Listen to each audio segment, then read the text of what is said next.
I want to take you now to a troubling situation in Maine, where not everyone has gotten the memo about parental rights. Members of the school board in Maine School Administrative District 11 are seeking to launch a health clinic at a high school where medical providers, not parents, will make key decisions for students. Here's what officials from the clinic said at its December school meeting. Watch. And the last question I have at this moment is, who decides decision-making capacity for a minor child? A provider. So the medical clinician. The medical clinician. Through their interviews and their interactions with But who gives permission for that child to be interviewed in the first place as a minor child? Well, under the state law, if the child sought one of those three services, substance use disorder, mental health, or family planning, which then the provider would interview them. And if there was a course of treatment needed, they would decide whether they could do that based on the decision-making capacity during the interviews and the visits they had with the student. So no parental involvement, none whatsoever. And that term mental health is doing a lot of work there. It's a very large category that excludes the parent from any decision making. That woman you just heard, CEO of Health Reach, is correct about Maine law and when children can consent to procedures, medicine potential without parental permission. And while Health Reach says there are no plans right now to offer hormone treatments for so-called trans students, parents are understandably very concerned about where this is going. You saw the Maine governor with Trump last week. There's an agenda in Maine. But thanks now in part to an email campaign by a group called Courage is a Habit, MSAD 11 has not yet approved that clinic. And we are monitoring developments closely ahead of tomorrow's school board meeting. Here now to tell us more is Courage is a Habit President Alvin Louie. Alvin, thank you so much for keeping a finger on the pulse of this one.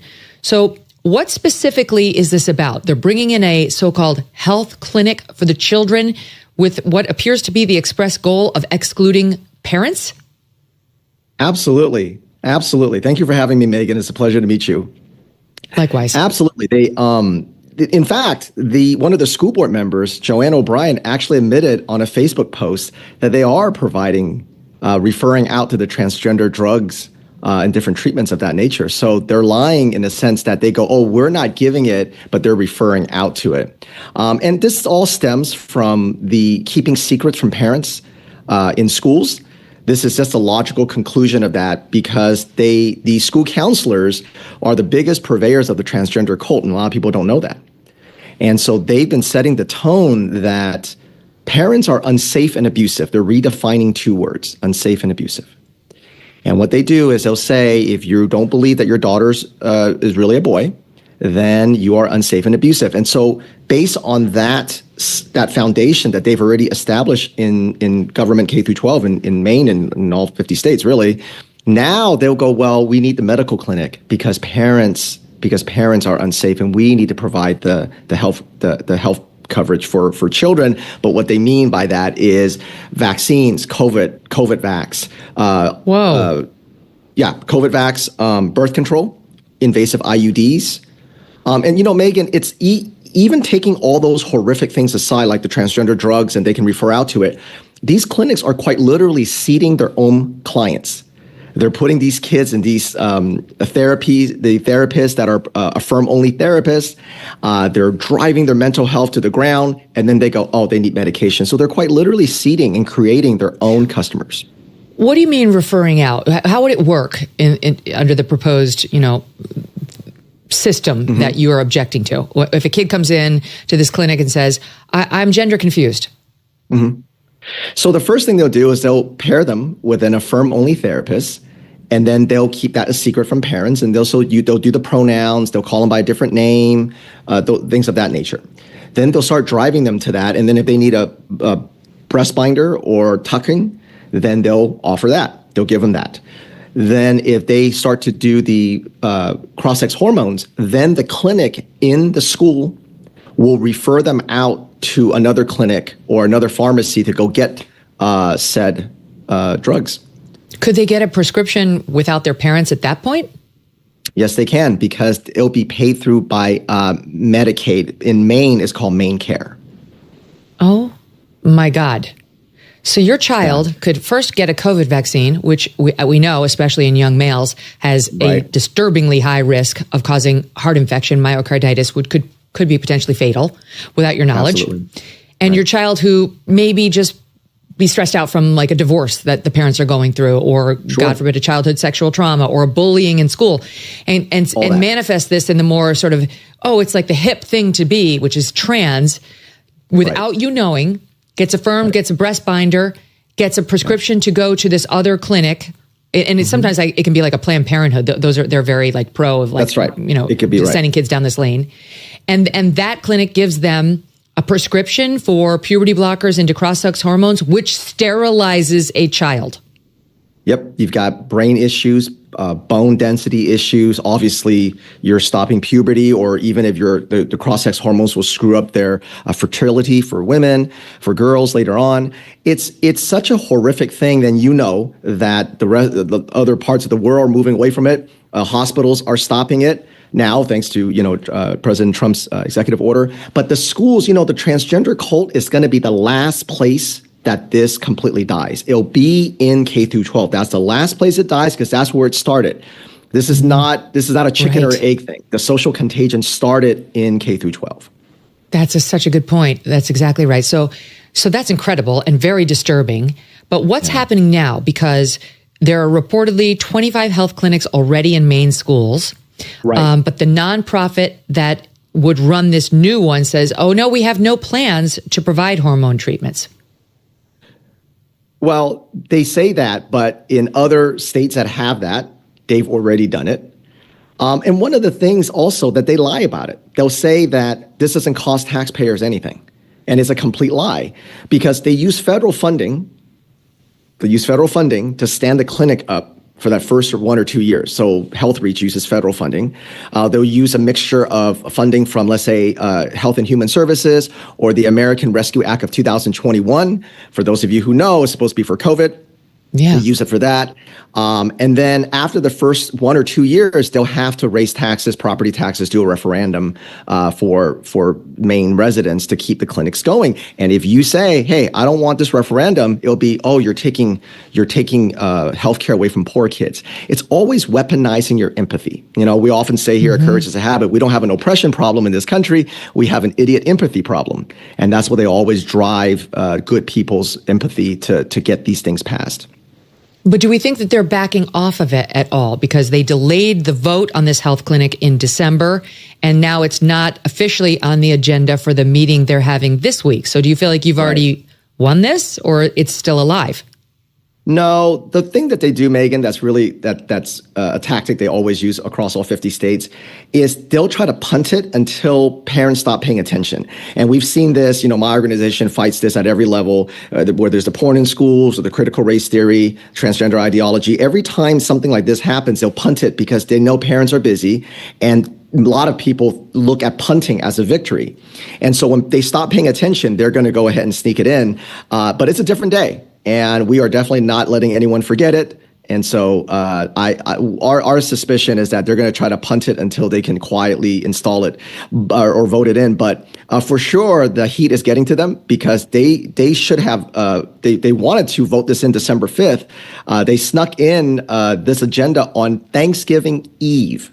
Imagine that. Imagine being so proud of this medical clinic. It's so good that they snuck the agenda in on Thanksgiving Eve, and then they were going to do the vote on December 5th, hoping nobody was going to pay attention. Bad news for them. We were paying attention, and we're not going to stop. Right, and I should point out to the viewers, you're not in Maine. You're in Indiana.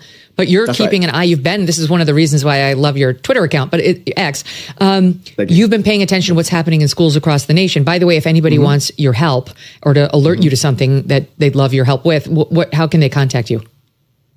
Drop us an email at team@courageisahabit.org, or you can drop us a DM on our X, which is @couragehabit. Okay. Now you FOIA'd the school board, as I understand it, and you got some disturbing text messages about yourself and your efforts to stand up for parents and for children. What happened? So we know that they talk a lot of mad garbage with their in the emails. And so what we were FOIAing was we were looking for an ethical conversation between them and HealthReach, because they were saying, oh no, we didn't approach them and this is all above board. But that's we the knew clinic, that HealthReach. HealthReach, the clinic, right? And so we were looking, so we FOIA'd, we were looking for that. So I had sent them an email when I was in Maine last, and I gave them a benefit of the doubt. I said, hey, listen, you guys got this sales pitch from HealthReach. Of course, like any salesperson, they're going to leave certain things out, even if they're not outright lying to you. And this is, I think, I'll let your viewers judge, but I thought it was a pretty cordial email. I said, hey, there's going to be some things that you don't know about these clinics that we've seen in other states. I like to meet with some of you or all of you and like to share some of the things that you don't know. When you're installing something as serious as a medical clinic, and you're dealing with people's children's health, you should know everything before you make this decision. Sent the email, didn't hear from them, didn't expect that to, but I tried. And then when we were FOIAing for some of the unethical conversation, we saw that they were doing these group text messages. And in Maine, if you have either 4 or 5 people on a group text, we can FOIA that. So we said, okay, we'll FOIA that too. And we saw one of the texts, one of the school board members, Matthew Lillybridge, quote, in response to my email offering to give them information, he said, we'll see how much courage he has when I answer the door with an AR-15 and a Doberman. Unbelievable. And what kind of person responds to an email offering information? And he could have said, Megyn, he could have said, we'll see how tough he is. I'll get in his face. I'll punch him in the nose. I'll punch him in the mouth. Nope, he went right to the AR-15. And this is a school board member who's literally, I'm not making this up, Megyn, he's running again for his seat right now. Oh my God. So we reached out to him for comment on that email, and he did not respond to us. He does not understand courage. That's quite clear. Although behind closed doors, he's super tough, Alvin. He's super tough. He's going to get you. They always are. They always are. They always are. Can you talk a little bit about that? Because you actually are courageous. This is a battle that must be fought, and you've been fighting it since before it was in vogue and acceptable to be fighting it. But I understand there's, your great-grandfather came to America from Mao's China. So how has that affected your willingness to get on these issues? Well, I think like most Americans, I've really took my hands off the wheel. I was born here. I was lucky to be born here. My great-grandfather, he was an older man already when he left Mao's communism. And, he owned 2 bakeries, not a rich man by any stretch, 2 very humble bakeries. And when Mao's Red Guard dragged him out and beat him, it wasn't soldiers. They were college kids, high school kids, just like what we're seeing today across the country being developed in K through 12 and in colleges. And so when he came here, it was obviously very tough. You come here as an old man, you don't even know the language, and you definitely try to make a life here because there isn't a life when communism comes. So my father has always reminded myself and my siblings that he would always tell us when we were younger, if you can't make it in America, you can't make it anywhere. And like most Americans, I've really taken that for granted. I've been able to do a lot of other things in my life and not having to worry about it. If you asked me, 10 years ago, who the mayor was in my city, I probably couldn't tell you, much less who's on school board. But, from being from California, when I saw how California turned out and, we moved to Indiana, I saw the same things happening in Indiana, and but in a smaller sense in California. And it really hit me that nobody's escaping out of Florida to Cuba in the middle of the night.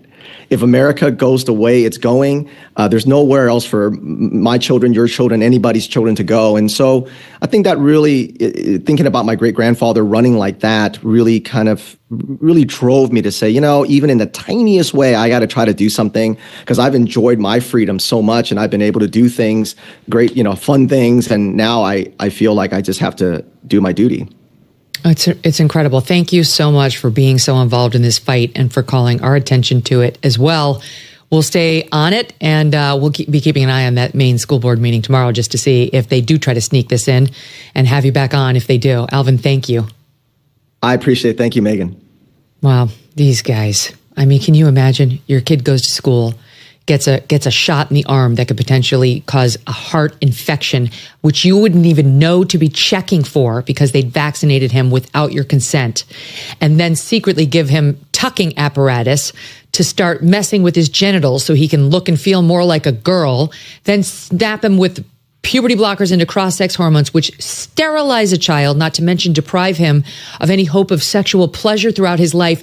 And you know nothing, and the school board will defend this, and so will the Maine governor.